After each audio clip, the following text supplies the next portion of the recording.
Hello, welcome back to my channel. It feels so weird, but also so good to be back. I have been thinking about YouTube and creating YouTube videos for the past 9 months since I've been gone, trying to document things, trying to think about video ideas, but for a while things were just either getting really hard, so hard that I just didn't want to capture any of it, or I had just been getting my footing. Like I just figured something out and don't have any additional bandwidth to record what I was figuring out. And yeah, I just wanted to really reiterate that my intention behind these YouTube videos is to share my life vulnerably. That's always been what I wanted to do. But somewhere along the way, there are videos where I didn't share vulnerably.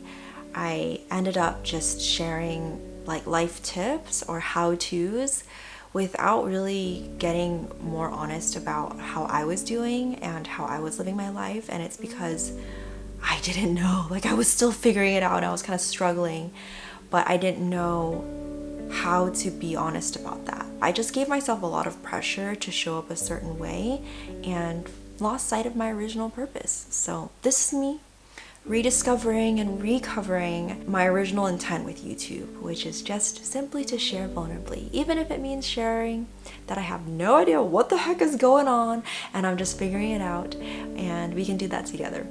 Today, I wanted to share 3 beliefs that really kept me stuck in my quarter life crisis this past 2 years. Before I do so, I thought it'd be nice to kind of take a step back and revisit what my overall journey has looked like so far. So I'll try to keep it quick, but basically back in June of 2020 is when I had decided to stop pursuing being a pastor. It launched me into this quarter life crisis of figuring out what the heck am I doing now?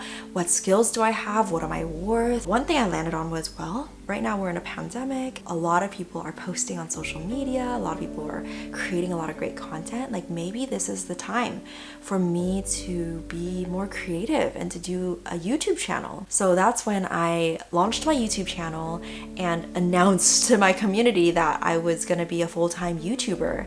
And I actually did that full-time, cranking out videos, editing videos, and around August is when I started burning out. I started meeting more and more content creators and coaches in the Instagram space. That actually led me to connect with a coach, and I ended up joining their coaching program. I learned so much about myself, my past, my mindset. The biggest thing I realized about myself was that I had been basing my worth on the things I was producing, my actions, my performance, and that's the way I've just learned to prove my worth all throughout my childhood, and I kept doing that in my adulthood. And that was something I realized I was ready to let go of now, and to really just embrace my inherent worth, no matter what job I do, no matter what actions that I produce to the world. I felt so free and so confident in my self-worth that I actually decided I was ready to let go of pursuing YouTube full-time. I actually decided to job search, and I got a job and ended up starting in January of 2021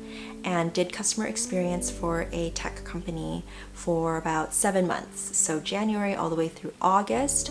And at first, the experience was really good. I really loved my job. My tasks that I was doing was very aligned with my skill set and my interests. I was helping solve really meaningful problems, and I really enjoyed being able to support our customers. But then somewhere along the way, around May, things just started to get really hard. Our customers were having such a challenging experience with our product that they were becoming really angry, really escalated. And while I was burning out, I started feeling this sense of unsettledness that I thought I had solved during the time I was in that coaching cohort. I felt unsettled that there were people in the world who could do great things like content creation and coaching and YouTubing full time, while I thought I have the gifts and the skills for that. Why can't I sustain a career like that full time? Because that would be my dream job. I thought that unsettledness and that jealousy just started festering. And as I got more and more burnt out with my job,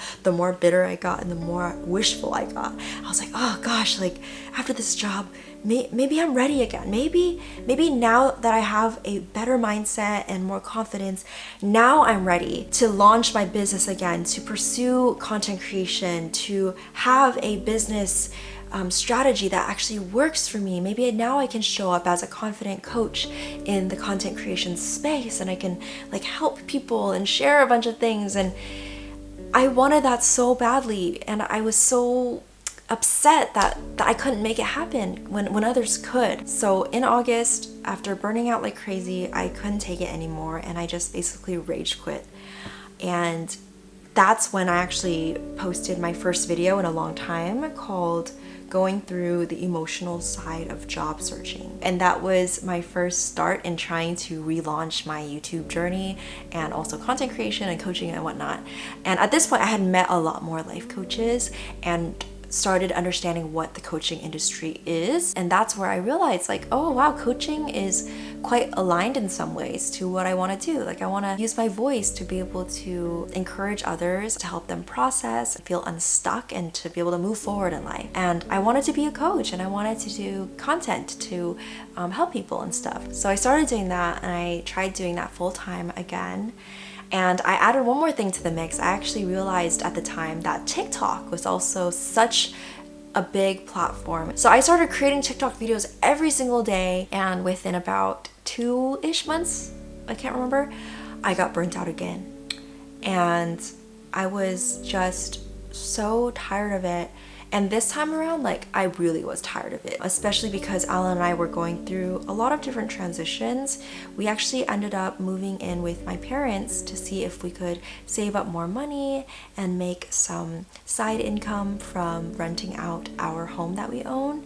And so we were in like a home of us 4 together, and we just had a lot of discussions with my parents about finances and our desire to start a family in the future and what our housing situation was going to look like. And we were looking for new homes at the time. And yeah, just all that talk about money and finances made me very stressed. And it made me realize that I really don't like feeling financially scarce. I don't like feeling like I'm not making money, like my partner needs to support me and to worry about finances because of the dreams that I'm pursuing. And it was just taking a really huge toll on me. So in about 2-ish months of doing that full time, I just quit. One day I just told Alan, I was like, I can't do this anymore. Like, I need to get a job. That's when I decided to go job searching again. And I got a job and started in January again. I feel like I always start jobs in January. But yeah, I started a job in January of 2022. And it's been 8 months now at this job, and I'm doing customer support, customer experience, and I am having a much better experience, and I really enjoy working with my team, and I'm surrounded by a ton of really talented and smart people, and I'm learning a lot of great skill sets from them and a lot of productivity skills, a lot of collaboration skills, which is really, really cool. Yeah, that's what I've been doing the past 8 months, from January all the way to now, which is August. And now, this past few weeks is when I suddenly had this newfound excitement again to use my free time to create videos and to share my journey with you and to open up about just all the different challenges that I went through this past year and the lessons that I learned. So yeah, I hope that was helpful to kind of give you an overall picture of my quarter life crisis journey so far from 2020 all the way through now. And if anything, it shows that certain challenges we go through, they come in waves and maybe even cycles, and when we think we've solved something or overcome something, they can come right back and we have to kind of go through it all over again. Like, for instance, self-worth is something that I struggle with a lot, and in moments I find a lot of freedom and I feel worthy and all of that, but then there are some other seasons in my life where I might fall into that temptation of basing my self-worth on my actions again and on my productivity and on my usefulness to the world, and then I have to catch myself again. But yeah, so after sharing that, now I feel ready to share 3 beliefs that I really felt kept me stuck during that journey from 2020 all the way through now. The first belief that kept me really stuck was the belief that my gifts, my interests, my skills are only truly valuable if they can be monetized. As you can see throughout my journey, there were moments, especially when I was in that coaching cohort, where I became so confident in my self-worth, so sure that I was valuable, even if certain gifts of mine, certain passions aren't monetized. And I don't need to do that in order to feel like they're worthy of something. But somewhere along the way, I lost sight of that, and I saw others being monetized for similar gifts, similar skill sets, and I grew jealous. I compared myself, and I was unsettled with the way I was living my life because I wanted what they had. And yeah, I think it's really normal to fall into that. We live in a world that values money so much. Like, everything costs something. And I feel like everyone is trying to start some sort of side hustle or start another stream of income or to figure out how to get passive income. And there's just so much to it, which is not bad in itself, but it can be really easy to feel like, man, my gift of asking thoughtful questions or to be there for someone and to hold space for them and to make them feel safe to share more vulnerably. What is that all worth if it can't make money when someone else over there is making money with that? And yeah, I just want to encourage you that if that's something you have been wrestling with, your gifts, your skills, your interests, your passions, your hobbies, all the things that make you you are inherently valuable. They're inherently worthy, and you don't need to make money off of them to somehow prove that they're worthy of anything. Okay, and the second belief that I felt really kept me feeling stuck is this belief that I need to find that perfectly aligned dream career in order to finally feel whole and complete in my life. Some people, like the ones I compared myself to, they are doing their dream career, right? They're in an industry, in a role that is just so aligned with their gifts and their passions that they literally feel like work can feel like their hobby sometimes. Like, I was recently just watching a YouTuber that quit his job as a doctor because he enjoyed his YouTube journey so much more. Yeah, I was just listening to him talk about how much he enjoys doing his YouTube channel and running his business, and I was like, wow, that is so cool to be able to love your job so much that it almost feels not like a job and it's just super fun, right? That's kind of the dream. We just want to like have fun at work. But what I want to encourage you with is that everyone's life is different. We may not always be in the right circumstances to be able to pursue that dream career full time at all, or at least not right off the bat. And it's okay that that doesn't work out, and we don't have to feel any less whole or any less complete because of that. For me now, I work in a job in an industry that I like, but it's not like perfectly aligned with all of my interests. Like, I really love talking about mindset. I love thinking about relationships, life lessons, all of that stuff that's more in the realm of like personal growth and self-help and psychology. And a lot of that is not included in my job that I do today, but actually I don't feel any less whole or any less complete because of that. I've found a job that I get to exercise certain skills of mine, and I am very interested in certain parts of my role, and that keeps me engaged enough to enjoy it, to be happy with the compensation I get for it, and then now to use my free time to enjoy my other interests, whether it be playing music or creating a YouTube video finally, or reading, spending time with friends, spending time with my husband. Career is really not everything. It's such a small piece of this puzzle of life, and I know it can be so easy to put all those eggs in that basket and to feel like I need to figure out my career and I can't settle down until I figured it out. When really, like, life is whatever you make it, and you can put different pieces together. You can get a job here, you can exercise other interests here, you can do whatever you want, and you don't need to feel any less complete because your life looks different than people over here who are doing their dream career.